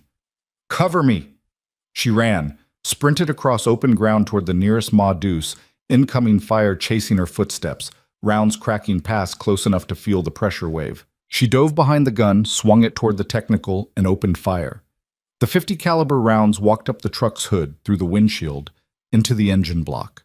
The vehicle shuddered, died, and the gunner tried to swing his weapon toward her. Knox adjusted her aim, put a burst into the technical's fuel tank. The explosion lit up the night, and in the orange glow she saw them, dozens of fighters, more than she'd estimated, more than they could handle, a human wave that would overwhelm through mass if nothing else. This was the moment, the point where conventional defense failed and something else was required. She grabbed the radio. "All units, execute fallback to final defensive positions. Move now!" Soldiers broke contact, bounded back to the pre-planned rally point, a tight circle around the TOC, last stand territory, the place where they'd die or survive together. Knox covered the withdrawal, the Ma-Deuce speaking its brutal language, buying seconds that soldiers turned into meters of ground. When the last soldier cleared, she abandoned the gun and ran. Made it 10 meters before an RPG struck the position she'd just left, the explosion lifting her off her feet and slamming her into a HESCO barrier. Everything went white, then black, then pain. She couldn't hear, couldn't see clearly, could taste copper and dirt and her own mortality. Hands grabbed her, Cole and Torres dragging her to cover. "Knox, stay with us." She tried to speak, couldn't form words. Everything was distant and wrong. "She's hit!" "How bad?" Hands searching, finding blood, too much blood. Location she couldn't identify through the shock. "Get her to the aid station." "There is no aid station anymore." The world was fragmenting. Knox fought to hold on to consciousness, onto purpose, onto the understanding that if she passed out now, soldiers would die trying to protect her instead of themselves. She forced words. "Leave me. Fight." "Not happening," Cole said, and he sounded angry, furious even, in a way she'd never heard. "That's an order. You said no one gets left behind. That includes you." They dragged her to the final defensive position, propped her against a barrier. Someone, Chen maybe, was doing something to her side, bandaging, applying pressure, the pain enormous and clarifying. Knox's vision cleared. She could see the situation developing, enemy advancing from 3 sides, defenders down to maybe 12 effective soldiers, ammunition running critically low. This was it. The moment where mathematics caught up to courage and reality crushed optimism. This was where they died. Unless... She grabbed the radio with bloody hands. "TOC, this is Knox. Execute contingency Sierra." "Knox, what are you... Execute it now!" Sierra wasn't in the official plan. Wasn't something she'd briefed. It was the backup to the backup. The option she'd prepared in silence because she knew there'd be a moment when nothing else worked. The mortar tube fired. Not at the enemy, but at the FOB's fuel dump. The round struck true, and 5,000 gallons of diesel ignited in a fireball that turned night into day. The blast wave rippled outward, catching the advancing enemy in its radius, burning some, scattering others, creating chaos and confusion and opportunity. "All units, advance!" Knox screamed into the radio. "Push them back while they're disorganized." It was insane. Wounded defenders counterattacking against a larger force. Suicidal by any tactical standard. But it worked. The enemy, expecting a final defensive stand, wasn't prepared for an assault. They fell back, regrouped, and in that moment of hesitation, the defenders hit them with everything left. Grenades, rifle fire, fury. The enemy line broke, scattered, retreated into the darkness. And then, blessed sound, helicopter rotors. Not the enemy, not reinforcements that were too late. Apaches.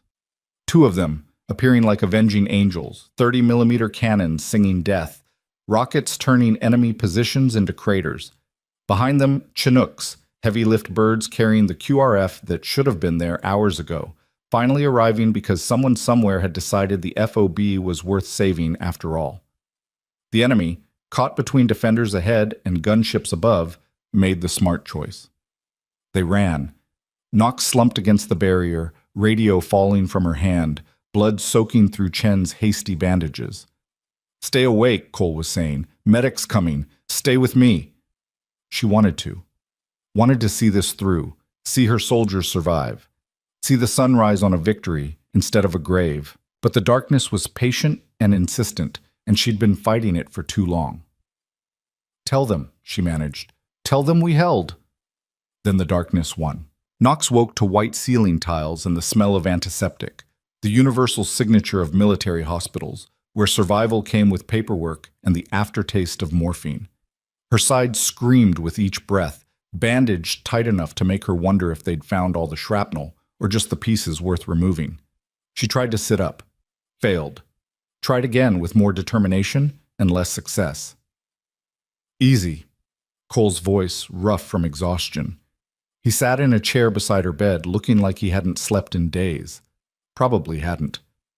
You've got 3 cracked ribs, a punctured lung, and about 37 pieces of metal they decided to leave in because fishing them out would have done more damage than leaving them alone. Knox's throat felt like sandpaper. Water. He held a cup with a straw to her lips. She drank, the cold liquid painful and necessary. How long? She asked. 36 hours. They medevaced you to Kandahar, stabilized you, and you've been out since. He set down the cup. Scared the hell out of us. Medics said you'd lost enough blood that you should have been dead twice over. Should have doesn't count. No, I suppose it doesn't. He leaned back and she could see the weight on him. Not just exhaustion, but something deeper. Relief, maybe. Or the aftermath of fear. Everyone else? 14 made it. Torres took shrapnel to the leg, but he'll walk again. Chen's got a concussion. Gomez's arm is infected, but they think they caught it in time. He paused. 5 didn't make it. Morrison, Jackson, Keller, Price, and Vance. Gone before the medevac landed. Knox closed her eyes. 5 names. 5 soldiers who'd trusted her tactical judgment, followed her orders, died anyway. That's not on you, Cole said, reading her face. Everything's on me. I had tactical command. And 14 of us are alive because of it. The brass ran the numbers. Conventional defense would have gotten everyone killed. Your plan, crazy as it was, gave us a chance. Some of us took it, some didn't. That's combat, not command failure. She wanted to argue, wanted to carry the weight because that's what command meant. Ownership of outcomes, good and bad. But the morphine was pulling at her, making arguments feel distant and academic. The FOB? She asked. QRF secured it. Engineers are rebuilding what the fire didn't destroy. Enemy scattered into the hills. Estimate we killed or wounded over 60 of them across all engagements. He smiled without humor. They wanted a propaganda victory, got a massacre instead. Knox processed that. 60 enemy casualties against 5 friendly KYA. By any objective standard, a tactical success. By the standard of knowing those 5 names, a failure she'd carry forever. There's something else, Cole said, his tone shifting. You've got visitors, officers from battalion, been waiting for you to wake up. How long? Since yesterday. That's not good. No, he agreed. It's not. They came 2 hours later after the doctors cleared her for conversation, and the nurses had checked her vitals with the practiced efficiency of people who'd seen too many wounded soldiers and not enough miracles. Lieutenant Colonel Marcus Reeves entered first, West Point pedigree, combat tabs, and the kind of posture that suggested a man who took regulation seriously and deviation personally. Behind him came a captain Knox didn't recognize, carrying a tablet and the expression of someone there to take notes for a court-martial. Cade entered last, face carefully neutral, positioning himself near the door like he might need to make a quick exit or block one. Reeves pulled up a chair, sat without asking, and studied Knox with the cold assessment of a man evaluating equipment for continued service or disposal. Specialist Knox, he said. How are you feeling? Like I got hit by an RPG, sir. That's because you did. He glanced at her chart. Punctured lung, severe blood loss, multiple lacerations, possible TBI.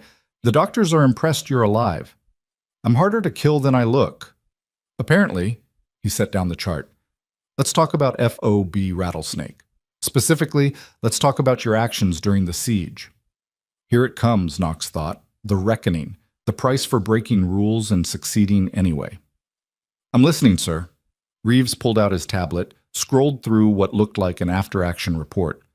Lieutenant Cade states that you assumed tactical command of the defensive operation without proper authorization, that you executed combat operations outside the wire without clearance, that you destroyed FOB infrastructure, specifically the fuel depot, without consulting chain of command, that you issued orders countermanding established protocol and endangered lives through reckless tactical decisions. Knox said nothing. Every word was true. He also states, Reeves continued, that those same actions saved the lives of 14 soldiers who would otherwise be dead, that your tactical acumen exceeded his own, that you demonstrated leadership under fire that meets or exceeds the standard expected of NCOs with 10 years more experience. He looked up from the tablet. Lieutenant Cade is recommending you for the Silver Star and immediate promotion to sergeant. Knox blinked. That wasn't what she'd expected. Sir, don't interrupt. Reeves wasn't done. Sergeant Cole corroborates Lieutenant Cade's assessment. So does every soldier who survived. In fact, I've conducted 15 interviews, and the consensus is universal. You saved that FOB. The question I'm here to answer is whether saving the FOB justifies the dozen regulations you violated doing it. The room went very quiet. Knox could hear her own heartbeat, could feel the morphine wearing off and pain creeping back in. What's your assessment, sir? She asked. Reeves set down the tablet. My assessment is complicated. On paper, you're a disciplinary nightmare. You took command without authorization. You conducted operations that risked tactical assets. You ignored direct orders from higher regarding Protocol Omega. I followed the spirit of those orders, sir. They said hold the FOB. I held it. By destroying half of it. The half I destroyed was already compromised and turned into a tactical advantage.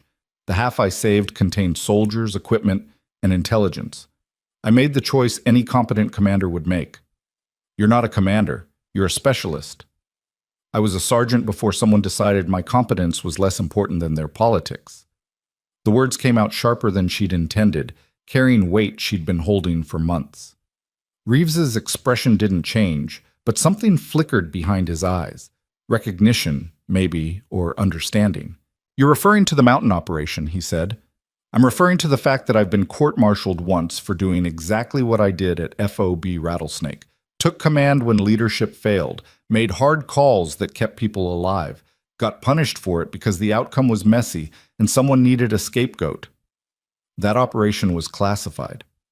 That operation was a clusterfuck that someone buried to protect their career, and now I'm in the same situation. Did everything right, saved lives, and I'm waiting to find out if success matters more than the rules I broke achieving it. Reeves was quiet for a long moment. Then he did something unexpected. He smiled. You know what the difference is between the mountain operation and FOB Rattlesnake? Sir, this time you have an entire platoon vouching for you. This time the brass can't bury it quietly because too many people know what happened. This time the political cost of punishing you exceeds the cost of admitting that maybe, just maybe, sometimes the right tactical decision violates doctrine. He stood, straightened his uniform. You're getting your rank back, Sergeant Knox. You're also getting that Silver Star whether you want it or not. And you're getting a choice. Sir? You can go back to Signal Corps, ride out your contract doing radio maintenance somewhere safe and boring, or you can accept a transfer to a unit that values tactical innovation over procedural compliance, a unit that needs operators who can think on their feet and don't wait for permission to save lives. Knox felt her chest tighten, not from the punctured lung, but from something else. Hope, maybe, or the absence of the weight she'd been carrying. What unit, sir? That's classified until you accept the transfer. But I can tell you it involves the kind of work you're already good at. The kind that doesn't make it into official records and doesn't come with parades. Special operations. He was offering her a way back in. Back to the work she'd been stripped of. Back to the identity she'd lost. Why? She asked. Why offer this now? Reeves's expression softened slightly. Because someone very senior watched the footage from FOB Rattlesnake's security cameras. Watched you turn a losing position into a victory through nothing but competence and courage. And that person decided that maybe the Army made a mistake the first time. Maybe political expediency shouldn't override tactical necessity. He moved toward the door, then paused. You don't have to decide now. Take time. Heal. Think about what you want. But know this, the option exists, and it won't exist forever. He left, taking the captain with him. Cade remained, closing the door behind them. Oh, you knew, Knox said. I suspected. Cade sat in the chair Reeves had vacated. When I made that call on the secure line when I reported what happened, I thought I was signing your death warrant. Court-martial. Dishonorable discharge. Prison, maybe. Instead, you got me a commendation. Instead, I told the truth. And it turns out the truth was what you needed all along. He leaned forward. Knox, Mara, what are you going to do? She looked at her hands, at the IV line and bandages, at the physical evidence of choices made and consequences survived. I don't know, she admitted. Part of me wants to take the transfer, go back to what I was. Prove I can do the work without breaking this time. And the other part? The other part remembers what that work costs, remembers the mountains, remembers that the higher up the chain you go, the more the decisions are about politics and less about people. So you're thinking about Signal Corps? Playing it safe? I'm thinking about what kind of soldier I want to be. What kind of person? She met his eyes. I spent months hating myself for what happened in the mountains, hating that I took command, made calls, lost people. And then I did it again at Rattlesnake, and people still died. But this time everyone's calling me a hero. Because this time you won. No, this time I had backup. Had you trusting me instead of fighting me. Had soldiers willing to follow instead of questioning every order. The tactics were the same, the competence was the same. The only difference was context. Kate absorbed that. So what does that tell you? It tells me that competence isn't enough. That doing everything right doesn't guarantee success. That sometimes good soldiers die despite your best efforts, and you have to live with that. Can you? Knox thought about Morrison, Jackson, Keller, Price, and Vance. Thought about the soldiers she'd lost in the mountains. Thought about the weight of names and the price of command. I can live with losing people I tried to save, she said slowly. What I can't live with is not trying, not using what I know because I'm afraid of the consequences. Then you already know your answer. Do I? You're not Signal Corps material, Knox. You never were. You're a warrior. The question isn't whether you go back to special operations. The question is whether you're ready to do it on your terms instead of theirs. Cole and Torres visited that evening, bringing contraband. Actual coffee, not the hospital approximation, smuggled in a thermos that had seen better days. Knox drank it gratefully, feeling more human with each sip. So, Torres said, settling into a chair, rumor is you're some kind of superhero now. Silver Star, promotion, secret mission offers. Rumors exaggerate. Do they, though? He grinned. Because from where I was sitting, you took a shit situation and turned it into a victory through nothing but tactical brilliance and refusal to die. That's pretty close to superhero territory. Superheroes don't lose people. The grin faded. No, they lose people too. They just don't quit afterward. Knox looked at him, really looked, and saw something she hadn't noticed before. Respect. Not the kind you gave to rank or authority, but the kind you gave to people who'd proven themselves under fire. I'm sorry about Morrison, she said quietly. He was on my flank when the RPG hit. I should have... Don't. Torres' voice was firm. Morrison knew the risks. We all did. You gave us a plan that gave us a chance. He took it. Didn't work out. That's not on you.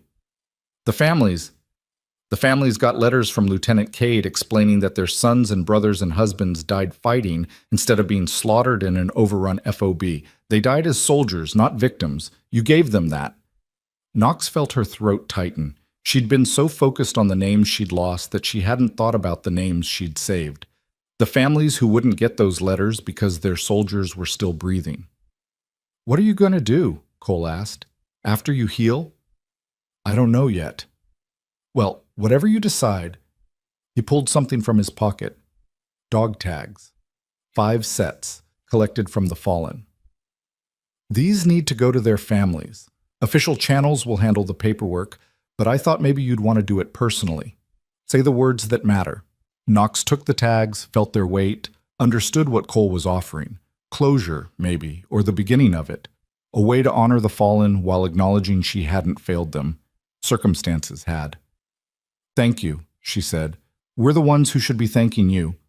Cole stood, squeezed her shoulder. "Get better, Sergeant. The Army needs more like you, whether they know it or not." They left, and Knox sat alone with 5 sets of dog tags and a decision that felt both impossible and inevitable. The choice came 3 days later, when the doctors cleared her for limited duty and the morphine had been reduced enough that she could think clearly without the pharmaceutical haze. Knox sat in a wheelchair on the hospital's observation deck, a concrete balcony overlooking Kandahar airfield, watching C-130S take off and land in the eternal ballet of logistics and war. Cade found her there. "Thought you might be here," he said, pulling up a chair. "Needed air." The hospital was starting to feel like a cage. "I know the feeling." He was quiet for a moment, watching a Chinook lift off, rotors beating the air into submission. "I'm putting in for a transfer, back to the States, staff position. They offered me a company command, but I turned it down." Knox looked at him, surprised. "Why?" "Because FOB Rattlesnake taught me something about myself. I'm a good officer, but I'm not a great one. Great officers make decisions under pressure that save lives. Good officers follow doctrine and hope it works out." He met her eyes. "You're a great officer, Knox, even without the rank. And the Army needs great officers more than it needs good ones." "That's generous?" "That's honest." He pulled out an envelope, handed it to her. "Transfer orders. Came through this morning. They're giving you 2 weeks to decide." Knox opened the envelope, scanned the orders. Assignment to a unit designation that was just numbers and letters, no name, no location. The kind of anonymity that screamed special access program. "This is what I think it is?" she asked. "Probably. I don't have clearance to know for sure." He leaned back. "But I can tell you this. Whoever's behind it went through a lot of bureaucratic channels to make it happen. Someone high up wants you back in the fight. Or wants to control me. Maybe both." He paused. "What's your gut tell you?" Knox thought about the mountains, thought about FOB Rattlesnake, thought about the pattern. Competence rewarded with punishment until it became undeniable, then rewarded with opportunity that came with strings attached. "My gut tells me this is a second chance that comes with expectations I might not be able to meet. Or it's a chance to do the work you're good at without someone punishing you for being good at it. You're an optimist, Lieutenant. I'm a realist who watched you save 19 lives through competence and courage. If that's not worth a second chance, nothing is."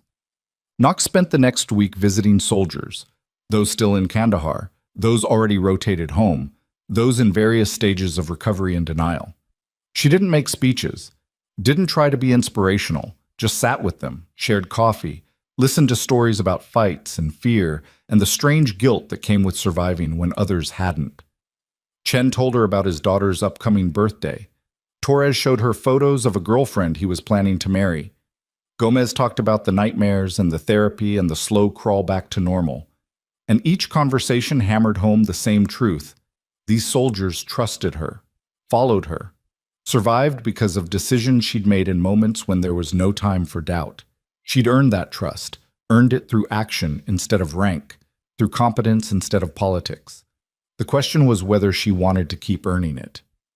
On the 10th day, Knox found herself in a small office at Kandahar's command center, face-to-face with a colonel who wore no name tape and carried identification that was technically classified.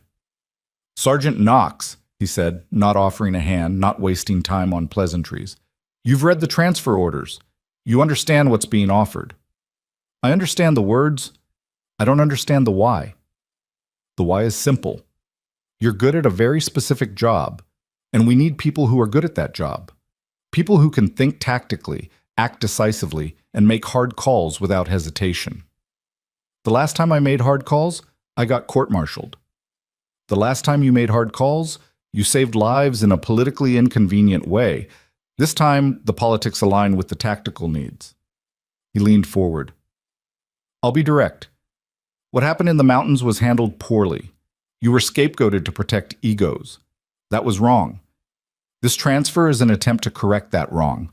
By putting me back in the same situations that got me in trouble the first time, By putting you in situations where your competence is valued over your compliance, where results matter more than procedure.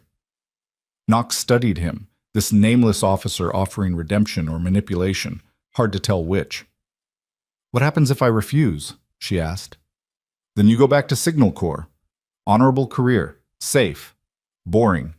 You retire in 15 years with a pension and the knowledge that you played it safe after learning a hard lesson. And if I accept? Then you go back to doing what you're good at, with support this time, with people who understand that sometimes the right choice violates the manual. Until it doesn't. Until I make a call that saves lives but embarrasses someone, and I'm right back where I started." The colonel didn't deny it. "That's the risk. But it's also the job. You know this. You've always known this." Knox looked out the window at the airfield, at the helicopters and cargo planes, at the machinery of war that ground forward regardless of individual choice. "I need to think about it," she said. "You have 48 hours. Then the offer expires." That night, Knox sat alone in her temporary quarters, 5 sets of dog tags spread on the desk in front of her. Morrison, Jackson, Keller, Price, Vance. 5 names, 5 soldiers, 5 decisions that had rippled into consequences she couldn't undo. She thought about the mountains, the snow, the 12 names she carried there. Thought about FOB Rattlesnake, the fire, the 5 names she'd carry from here. 17 total. 17 soldiers who died under her command or her influence or her tactical judgment. 17 failures. Or 17 attempts that resulted in partial success instead of total catastrophe. The perspective mattered. The interpretation changed everything. She picked up Morrison's tags, felt their weight, remembered his face in the moments before the assault, young, scared, determined. He'd followed her orders, trusted her judgment, died anyway. But 14 others hadn't. The math was brutal, the morality was complex. The choice was hers. Knox set down the tags, pulled out a notepad, and began writing letters. One for each family. Not the official condolence form. Personal words from someone who'd been there, who'd known their sons and brothers and husbands in the last moments. She didn't lie. Didn't make them heroes they hadn't been. Just told the truth. They'd fought well. They'd trusted each other. They'd died as soldiers instead of victims. It took 4 hours to write all 5 letters. When she finished, she felt lighter, not unburdened exactly, but less crushed by the weight. The dead deserved to be remembered, but the living deserved her attention too. She picked up the transfer orders, read them one final time, and made her choice. 24 hours later, Knox stood in Colonel Reeves's office, envelope in hand. "I've made my decision, sir." He took the envelope, opened it, read the single page inside. His expression didn't change, but something in his posture suggested he'd been hoping for this outcome. "You're accepting the transfer?" "Yes, sir, with conditions." "Conditions aren't typically part of these arrangements." "Then this is an exception." Knox met his eyes. "I'll take the assignment, I'll do the work, but I won't be a weapon someone else aims. I make my own calls. I own my own consequences. And if someone tries to bury me again for doing my job well, I walk." Reeves considered that. "That's not how the chain of command works." "That's how I work, sir." For a long moment, silence. Then Reeves smiled, actually smiled, genuine instead of professional. "All right, Sergeant Knox, you'll have your autonomy, within reason. But understand this. Autonomy comes with accountability. You make the calls, you own the outcomes, good and bad." "I've been owning them anyway, sir. Might as well get official recognition for it." He extended his hand. She shook it. "Welcome back to the fight, Sergeant. Try not to blow up too many FOBs this time." "No promises, sir."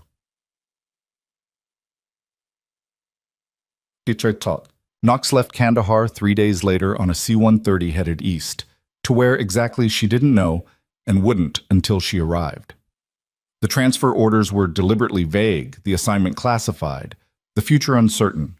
But for the first time in months, uncertainty felt like possibility instead of threat. Cole and Torres came to see her off, along with Chen and a dozen others who'd survived FOB Rattlesnake, and decided that seeing her leave required presence. "Stay safe out there," Cole said, gripping her hand. "Same to you, Sergeant.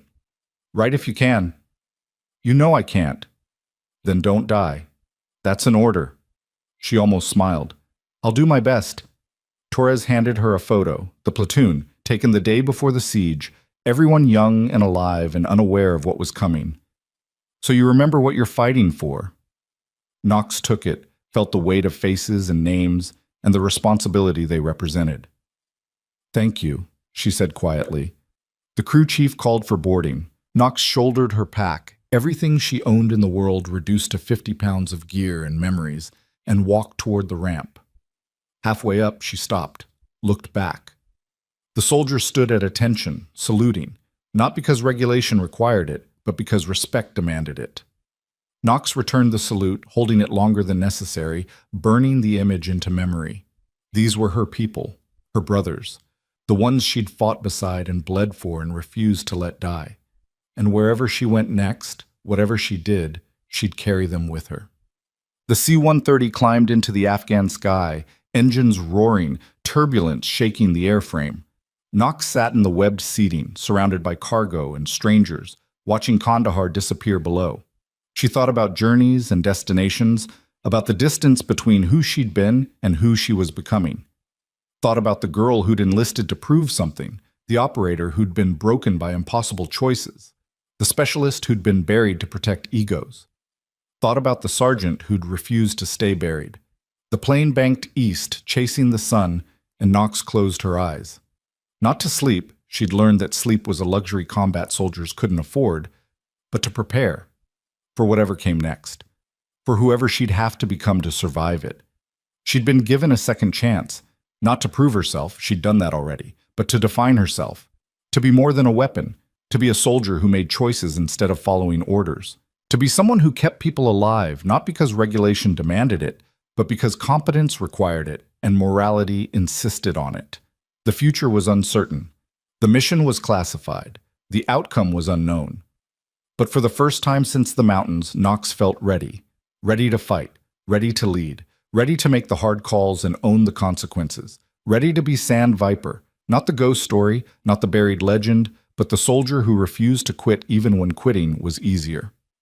The C-130 flew east into morning light, and somewhere in the cargo hold, Sergeant Mara Knox smiled. Not because the fight was over, but because she'd finally figured out what she was fighting for. Team. 3 months later, in a nondescript office building that didn't officially exist, a briefing room filled with operators who'd all been broken and rebuilt in different ways. Knox stood at the front, tactical brief displayed on the screen behind her, and looked at faces she didn't know yet, but would learn to trust. All right, she said. Here's what we're dealing with. And somewhere in the back of the room, a colonel without a name tape smiled and thought about second chances and the soldiers who earned them. Quote, the battlefield doesn't care about your rank or your gender or your past. It only cares about competence and courage. And sometimes the quietest soldier in the room is the one carrying the heaviest weapon, not the rifle in their hands, but the refusal to let others die when they know how to keep them alive. Never underestimate the one who stays silent. Some legends survive by refusing to miss.